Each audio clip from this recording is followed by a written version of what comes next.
Hey there everyone, and welcome to the channel. Name's Almighty Bacon. Been playing the game since it probably came out. Close to 5,000 hours, currently 4,900 hours, and saw a challenge, 100 wood and 5 stone starter home challenge. So going to be doing that today. There are some rules for this starter home challenge, so we'll have to have a total of 100 wood and 5 stone for a starter base. You're limited to building with only the 100 wood and 5 stone.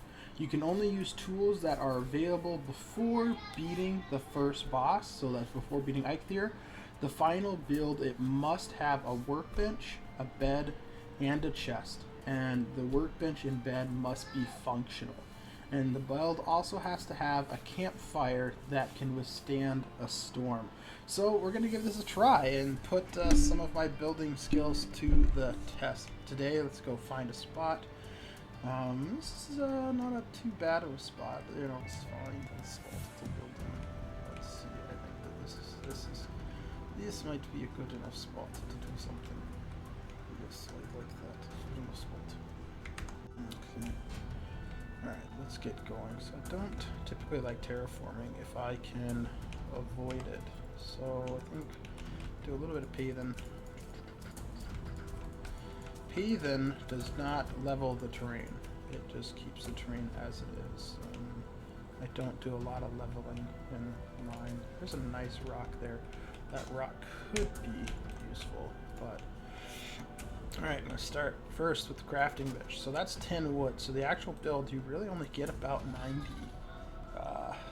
And so you got to be careful with what you want to use and optimize some of that space. I have a small build in mind, and I think it's kind of going to be based off of one that I've slightly done before, and so I can use that rock just as part of it because I like that. And so I'm going to frame the build a little bit. 2, 3. So have to be very strategic in how you do some of this. So then I'm going to take this. I'm going to pop the fire down now, I think is what I'm going to do. So I'm currently playing on a server where if your fire's next to like something wood, it'll catch flame. And so I don't necessarily want that. Now I know I can get this to fit. Oh, there it is, right there. There. Okay. So now I've got that to fit. That's going to work out really well. Okay, I like that. So we have a fire down, we have this down. So now I'm going to move the workbench inside just so I have it like in this thing.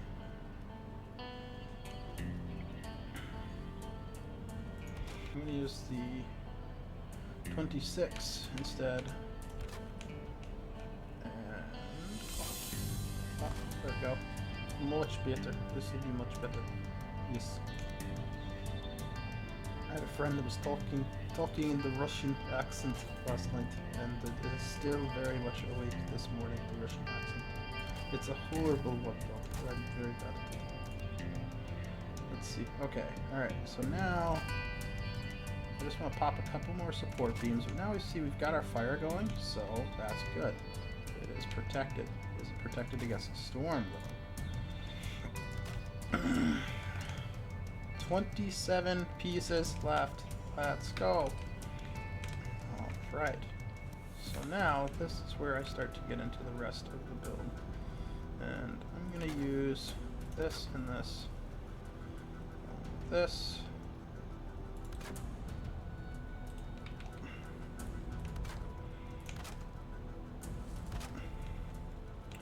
A lot of players all have their different styles, right? And that's fine. You know, you have the style that you feel is going to work for you. But in a storm, you need to block this off a little bit, or it will become a problem later. I do have the room to back up the fire if I wanted to. Or if I did that, might make it scoot it. Do a little scoot action. Scoot the inlay of the wall back a little bit. I lose just a little bit of space doing that. But it does create an opportunity for some design work though, which I think is going to be kind of fun. And now I want to see if I can master this ventilation issue a little bit. So, 1,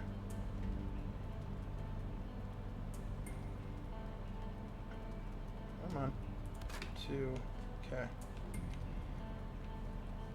So I did that, kind of following this a little bit.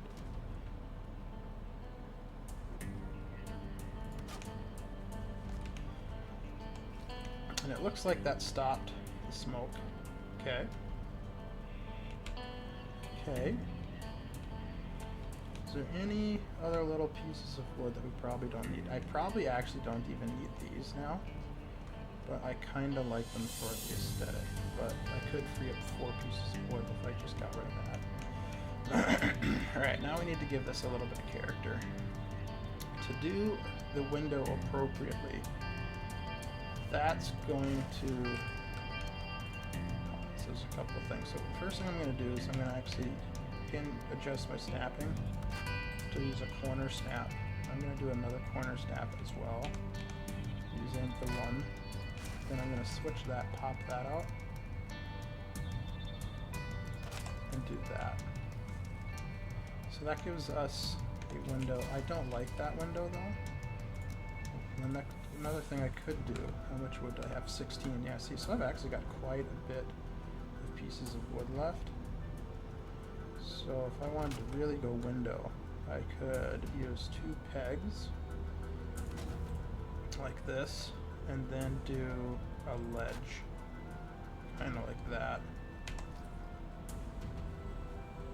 Okay, so that gives us a little window in here.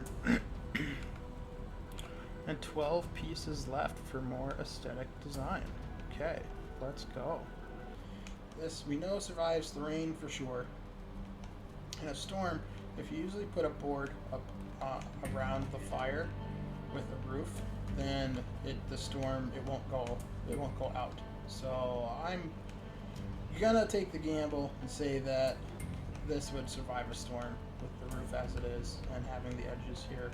I'd love for the fireplace to be a little bit cuter, which I maybe could do if I removed these little slits and removed a window, or removed the window edging, but I like how this little guy looks.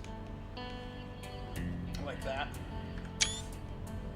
Yeah, this works for me. Live out of this for a little while. There's a lot of room for expansion here, because you can put boxes all the way up on the top. So that frees up your storage, just like this box I popped up there. Workbench, crafting stuff I can pop up there. And if I really wanted to get crazy, I can move the workbench outside, but something hurt the workbench. And so that's, depending on if you have more stuff. But I could work out of this for a couple ages at least, and not get overly crowded. Because there's room for probably about 6 boxes on either side if you do it right. And so that's good. Good room for storage. Might even be able to do more up there. Maybe I'll do a video, see how far I can go upgrading this thing in function. So that might be a continuation. But anyway, thank you guys for watching. Really appreciate it. Like and subscribe if you can. And have yourselves a good day.